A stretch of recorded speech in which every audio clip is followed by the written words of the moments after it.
So is it possible to say that one side is worse than the other in modern current political climate? Listen, I'm a person on the left.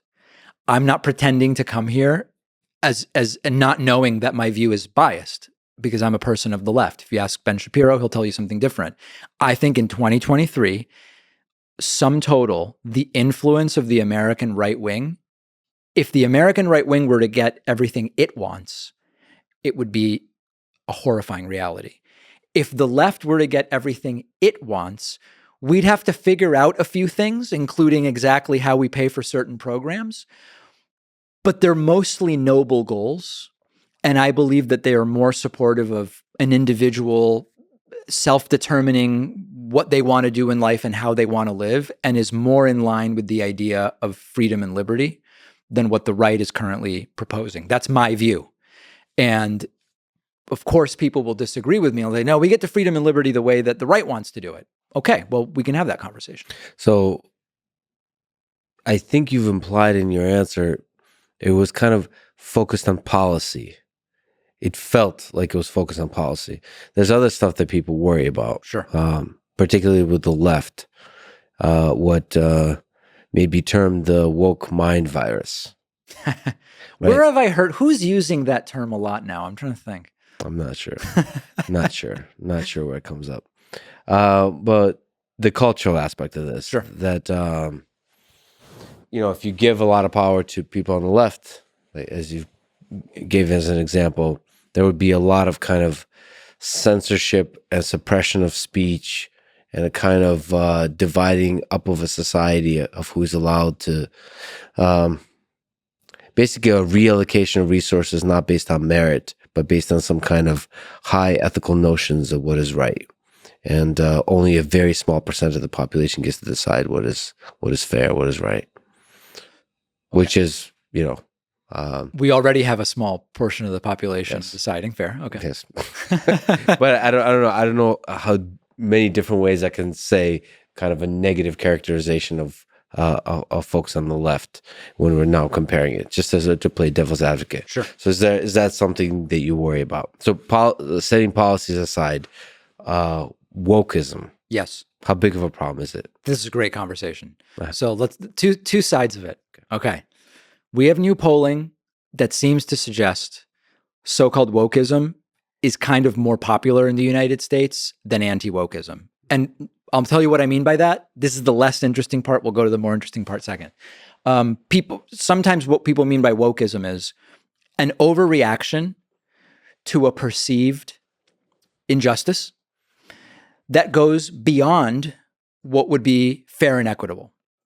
There was this really interesting poll, and it asked questions like, for example, do you believe society has gone too far, not far enough, or just about the right amount in dealing with issues affecting the trans community?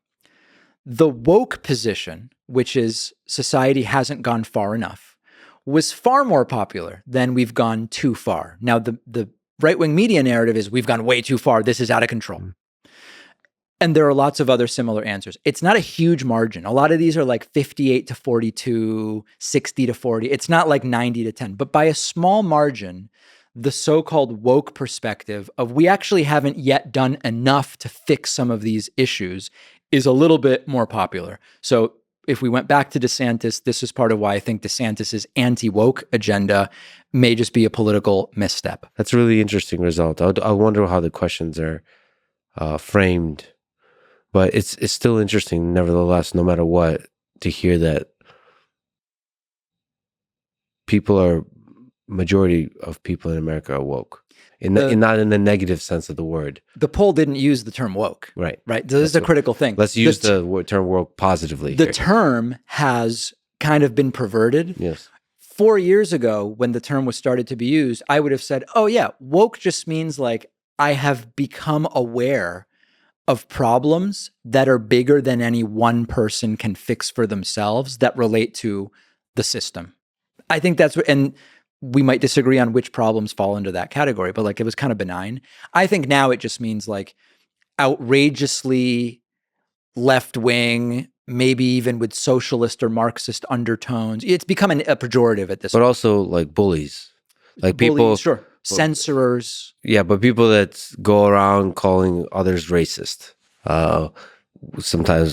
oftentimes, without any proof of or justification. Fair. But that's a few folks on Twitter. You're saying, like, the polling is starting to show that, like, no, there's still most of the Americans still care about these issues and want to improve, want to make progress. I think that's the case, and they want to do it in a genuine way that doesn't suppress or oppress anybody. But now let me get to, like, to what degree do I think that when it goes too far, is a problem? Mm-hmm. It absolutely exists. We can find instances of where this exists on the left. I've been told many times that as a Jewish Argentinian immigrant to the United States, I actually don't qualify as oppressed enough because Jews are privileged now in the US and my family had just enough money to leave Argentina. So there's this kind of like oppression Olympics thing where I've been told you don't get to comment. For example, like a topic in the Latino community now is, are you familiar with Latinx? Mm-hmm. Okay. In Spanish, there's an analogous movement where words by their nature sort of like have a gender. So like the word for friend is amigo. But if it's a woman, you would say amiga. So right from there, you can tell the gender that we're talking about. And if it's a mixed group, you say amigos. It's the male with an S, but it could include both. There's a movement now which wants to do away with that and put the letter E in. It's a new word, okay? It's a gender neutral word, amigues, totally new. I don't like that. And I don't know no one in my family uses it. And I think it's kind of like a strange imposition from someone kind of with a solution in search of a problem. I've been told, you moved to the US long ago and like your English is good and like you look white. And so like you don't get to weigh in on that. That I think is an example, if I understand correctly, of the type of thing you're talking about. I'm kind of being bullied. I'm fine. I'm surviving fine. But I'm being bullied over it and disqualified and saying you don't get to speak on this issue. All of that stuff, I am completely against. And I tell people on the left, we're actually hurting our own movement with this stuff. I just don't think it's as big as some others believe. You don't think it's an existential threat to our civilization in the West? No, I don't. And I mean, look, we've got a Biden administration. I see Biden as center left. Those who see Biden as extreme far left, this stuff has played almost no role whatsoever in the first 2+ years of his administration. Well, there's people that see him far left. There's people on the right who, I mean, Trump says Biden's a Marxist, socialist, communist. I haven't heard that because I don't think that would stick very much. He says it at every rally. Yeah. Which I'm so jealous that you don't watch these things. I love how deeply researched you are in Trump.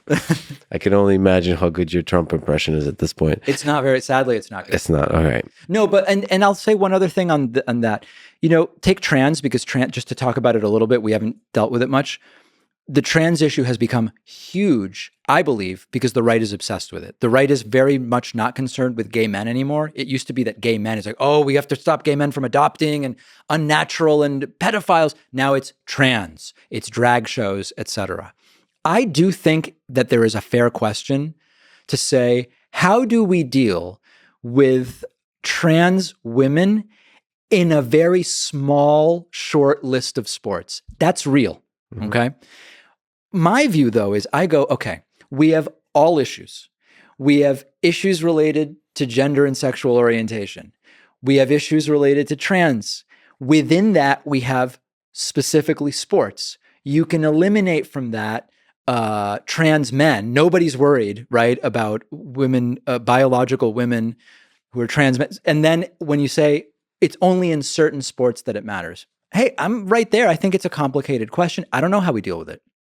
I would ask leagues that have experience with this already and whatever. The problem I have is pretending that the vanguard of left-wing politics right now is trying to force trans women into sports. It's like, it's just not the big issue that the right is reacting as if it were.